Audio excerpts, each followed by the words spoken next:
주님께서 여러분과 함께 성 마테오가 전한 거룩한 복음입니다.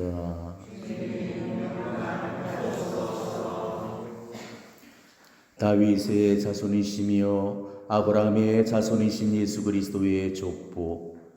아브라함은 이삭을 낳고 이삭은 야곱을 낳았으며 야곱은 유다와 그 형제들을 낳았다. 유다는 다마르에게서 베레츠와 제라를 낳고 베레츠는 헤츠론을 낳았으며 헤츠론은 라암을 낳았다. 라암은 암미나답을 낳고 암미나답은 나우손을 낳았으며 나우손은 살몬을 낳았다. 살몬은 라합에게서 보아즈를 낳고 보아즈는 룻에게서 오벳을 낳았다. 오벳은 이사이를 낳고 이사이는 다윗 임금을 낳았다. 다윗은 우리아의 아내에게서 솔로몬을 낳고 솔로몬은 르하바암을 낳았으며 르하바암은 아비야를 낳고 아비야는 아삽을 낳았다. 아삽은 요사팟을 낳고 요사팟은 요람을 낳았으며 요람은 우지야를 낳았다. 우지야는 요탐을 낳고 요탐은 아하즈를 낳았으며 아하즈는 히즈키야를 낳았다. 히즈키야는 므낫세를 낳고 므낫세는 암몬을 낳았으며 암몬은 요시야를 낳았다. 요시야는 바빌론 유배 때에 요야킨과 그 동생들을 낳았다. 바빌론 유배 뒤에 요야킨은 스알티엘을 낳고 스알티엘은 즈루바벨을 낳았다. 즈루바벨은 아비옷을 낳고 아비옷은 엘야킴을 낳았으며 엘야킴은 아조르를 낳았다. 아조르는 차독을 낳고 차독은 아킴을 낳았으며 아킴은 엘리옷을 낳았다. 엘리옷은 엘아자르를 낳고 엘아자르는 마탄을 낳았으며 마탄은 야곱을 낳았다. 야곱은 마리아의 남편 요셉을 낳았는데 마리아에게서 그리스도라고 불리는 예수님께서 태어나셨다. 그리하여 이 모든 세대의 수는 아브라함부터 다윗까지가 14대이고 다윗부터 바빌론 유배까지가 14대이며 바빌론 유배부터 그리스도까지가 14대이다. 주님의 말씀입니다.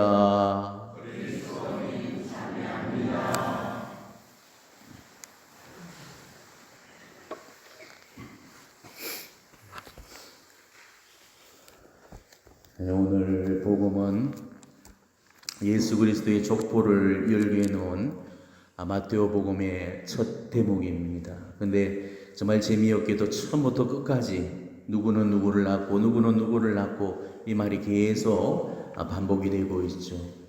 지금 내 조상들, 내 족보도 잘 모르는데 예수님만 알면 되지 골치 아프고 예수님 족보까지 알 필요가 있겠나 이렇게 생각을 하실 겁니다. 발음도 잘 안 되는 이름까지 외우려고 하니까 이제 머리가 찌끈찌끈거리시죠. 그러다 보니까 우리가 언제든지 복음, 마테오 복음을 읽을 때도 지금 제일 처음에 만나는 2장 2구절은 대충 읽어버리거나 건너뛰기가 있습니다. 그렇지만은 오늘 이 또한 바로 하느님의 말씀이 기록되어 있는 성경의 일부분이라는 거죠. 성경에 단 한 줄, 단 한 단어라 할지라도 결코 소홀히 여겨져서는 안 되고 1.1핵도 무시되어져서는 안 된다는 것입니다. 왜냐하면 하나님의 거룩한 영이신 그 성령의 감도에 의해서 쓰여져 있는 그런 말씀이기 때문에 허투루 기록된 거라고는 단 하나도 없습니다. 모든 기록들이 바로 하나님의 구원 경륜을 담아내고 있는 것입니다. 때문에 우리가 무심코 예사로 읽어내려갈 것이 아니고 정말 하나님께서 우리에게 이 말씀을 주신 그 이유, 그 목적이 있다는 사실을 우리가 상기를 하고 찬찬히 그 의미를 생각하면서 읽어간다면 틀림없이 그 말씀 속에서도 수많은 은총들이 주어질 거라고 그렇게 여겨집니다. 어떤 자매가 냉담하는 남편 때문에 마음고생이 아주 심했습니다. 영서만 받아놓고 그 후로 성당을 안 다니려고 하니까 너무나도 답답한 노릇이었죠. 아무리 어르고 달래고 꼬셔도 남편의 마음은 미동도 하지를 않는 거였습니다. 그런데 어느 날 그 본당에 새 신부님이 부임을 해오셨는데 그 신부님이 강론을 너무너무 잘하시는 거였습니다. 그래서 많은 신자들이 이 미사 때마다 강론의 감동을 받아서 눈물을 흘리는 거였습니다.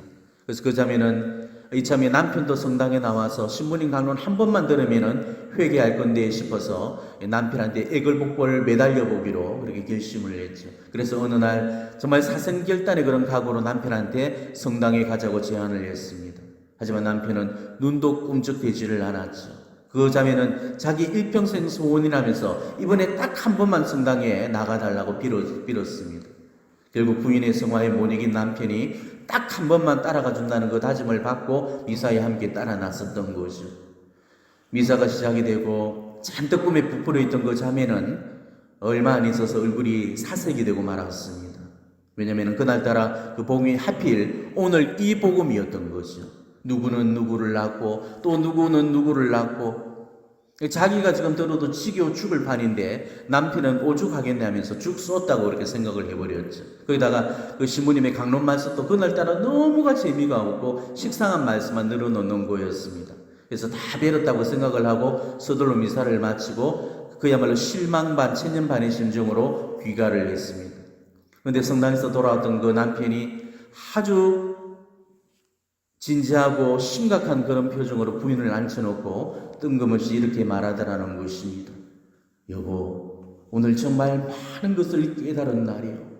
오늘 복음 말씀도 그렇고 신부님 말씀도 그렇고 정말 나더러라고 하시는 말씀 같았어.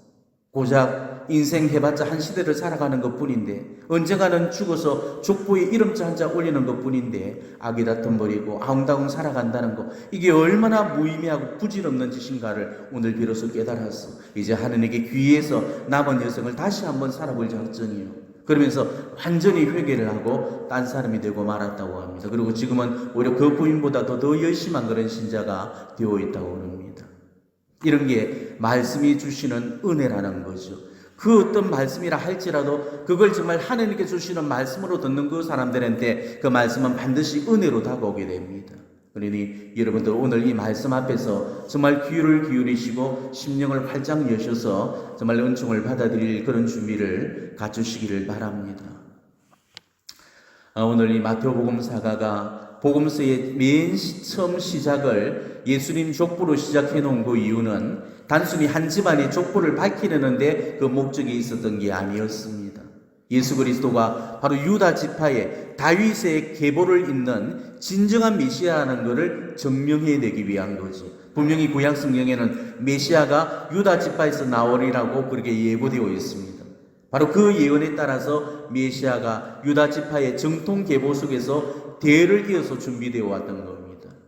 이 예수 그리스도의 오늘 이 족보 이야기는 하나님의 구원 경륜이 어느 날 갑자기 혜성처럼 반짝하고 나타난 게 아니고 아브라함으로부터 시작해서 인류 역사 속에서 오랜 동안 착실하게 준비되어 왔다는 그 사실을 알려주고자 하는 것입니다.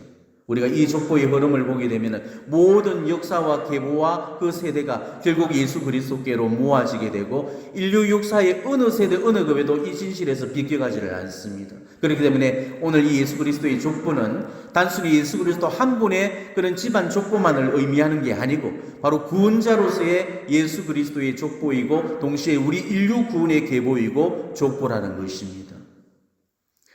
근데 오늘 복음을 여러분이 정말 가만히 집중해서 들여다보시면은 아주 재미난 사실 한 가지를 발견하실 수가 있을 겁니다. 통상적으로 유대인들 그 족보에는 이 여자 이름이 등재가 되지 않습니다. 왜냐하면 여자는 법적 지위가 없기 때문에 족보에 그 이름이 들지를 못했습니다. 재산 목록의 하나로만 그렇게 천시되었죠. 그래서 족보는 전부가 남자 이름으로만 그렇게 채워지게 됩니다. 그래서 우리가 예를 들어서 5,000명을 먹이신 그 기적 이야기에서도 어떻게 표현됩니까? 장정만도 5,000명이나 먹었다 이렇게 전해주고 있죠. 실제로 여인들의 숫자가 훨씬 더 많았음에도 불구하고 그 여인들은 계수에서 제외가 되었던 것입니다. 그런데 오늘 이 예수님의 족보에는 성모님을 제외하고 4명의 여자 이름이 더 나옵니다. 한번 저 찾아보십시오. 어떤 이름 나오죠? 다마르, 라합, 룻, 그리고 우리아의 아내 바세바. 그런데 이 네 인물들을 지금 기술로 해놓은 그런 공통 공식이 있죠. 자, 다른 족보들은 한결같이 누가 누구를 낳고 누가 누구를 낳고 이렇게 해놓았죠. 그런데 이 네 여인들에서만큼만 누구는 이 여인들에게서 누구를 낳았다 이렇게 기록되어져 있습니다. 그래서 남자한테서 태어났다는 걸 강조하는 게 아니고 바로 이런 여인들한테서 태어났다는 것을 부각하고 있다는 거예요. 그런데 이 여인들은 굳이 족보의 이름을 밝히면서까지 자랑 삼을 만한 그런 여인들이 아니었다는 사실입니다. 이 네 여인들은 다 공통점을 지니고 있어요. 첫째, 모두가 다 이방 여인들이었다는 사실. 그리고 둘째, 이스라엘 역사에서 아주 불명예스러운 그런 이름들이었다는 것입니다. 이들은 하나같이 정상적이지 못하고 합법적이지 못한 그런 결혼을 했던 그런 여인들이었습니다. 먼저 우리가 타마르를 보면은 시아버지 유다를 미혹을 해서 결국은 잠자리를 가져서 시아버지의 아이를 임신시켜서 대를 잇게 되죠. 라합은 원래가 창녀였습니다. 그리고 룻은 친척이었던 보아즈와 잠자리를 해서 대를 잇게 되고, 그리고 우리아의 부인 바세바는 다윗과 간음을 했던 여인이었습니다. 어떻게 보면은 구세사의 맥을 잇기에는 구세주의 그런 그 선대의 그런 계보에 들기에는 너무나도 부적절하고 자격 없는 그런 결격자들이었죠. 그런데도 이 사실을 숨기기보다는 오히려 버젓이 드러내고 있다는 사실이죠. 자, 이거는 과연 뭘 의미하는 거겠습니까? 하나님께서는 바로 이런 부족하고 자기 미달의 사람들을 구원의 도구로 사용하셨다는 것입니다. 완벽하고 완전한 인간이 아니고 정말로 부족하고 불완전한 인간을 사용하셔서 이 구세사의 맥을 잇도록 하셨다는 거예요. 이처럼 우리 인간의 판단 기준과 하느님의 판단 기준은 전혀 다릅니다. 꽃나무도 어느 가지에서 꽃을 피울지는 아무도 모르죠. 우리 인간의 눈에는 부실한 가지로 보여서 잘라내려고 하는 바로 그 가지에 하느님은 꽃을 튀어 올리십니다. 이게 우리 하느님의 현존 방식이고 역사라는 사실이죠. 부족하고 결함 많던 이 네 여인들한테서 놀라운 구원의 계보가 이어졌다는 그 사실에 다시 한번 우리는 주목하셔야 되겠습니다. 타마르는 시아버지 유다와 결합을 함으로써 메시아적인 혈맥을 이어갔습니다. 그리고 라합은 하느님 백성을 그 약속된 땅으로 안내를 해주게 되죠. 그리고 룻은 보아즈를 이끌므로써 다윗 왕의 조부가 되게 했고, 또 우리아의 부인 바세바는 다윗 왕위를 계승할 솔로몬을 낳아줬던 겁니다. 아마도 이 여인들의 그런 활약이 없었더라면 다윗도 솔로몬도 없었을 거고, 이 사이에 대를 이어갈 수도 없었을 뿐더러 예수 그리스도까지 그 혈맥이 닿을 수가 없었을 겁니다. 하나님께서는 바로 이런 불완전한 인간들을 통해서 구세사의 맥을 이어가셨던 거죠.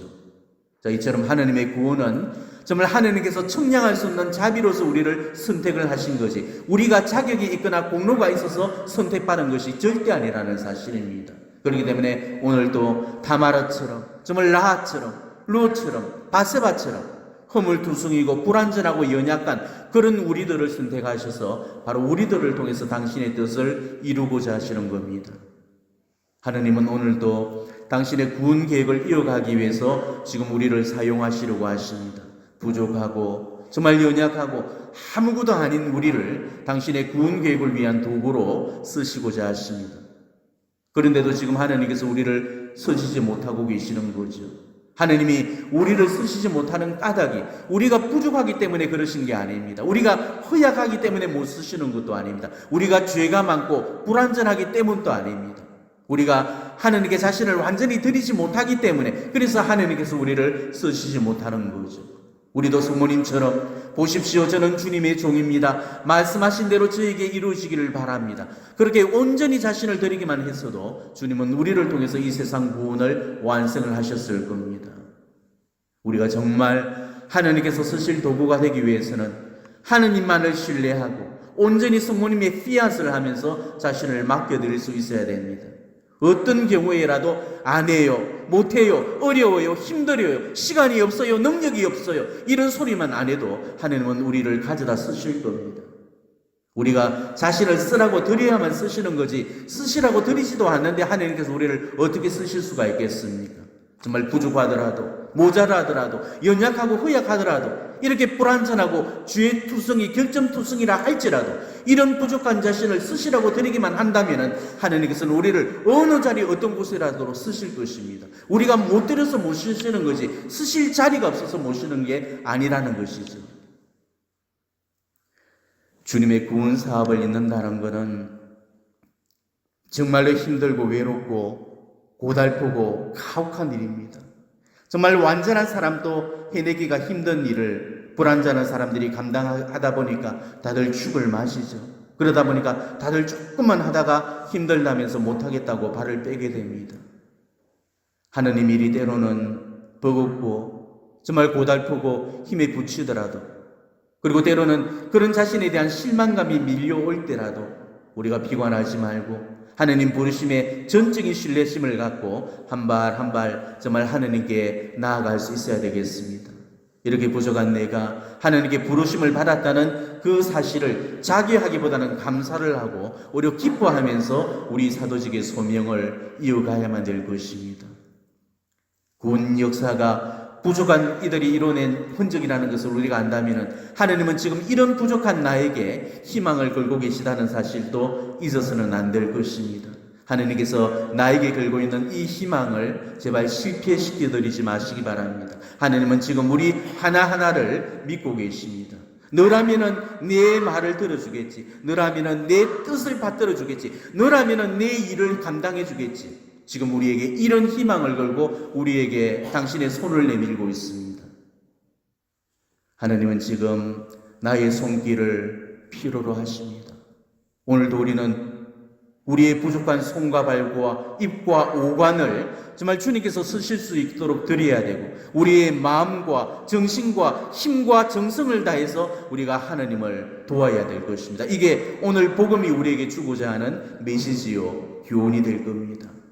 정말 오늘 하루도 하느님의 이와 같은 넘치는 사랑 앞에 우리가 기뻐하면서 나에게 맡겨진 그 사도직에 충실할 것을 결심하는 그런 날이 되기를 진심으로 축원합니다. 아멘.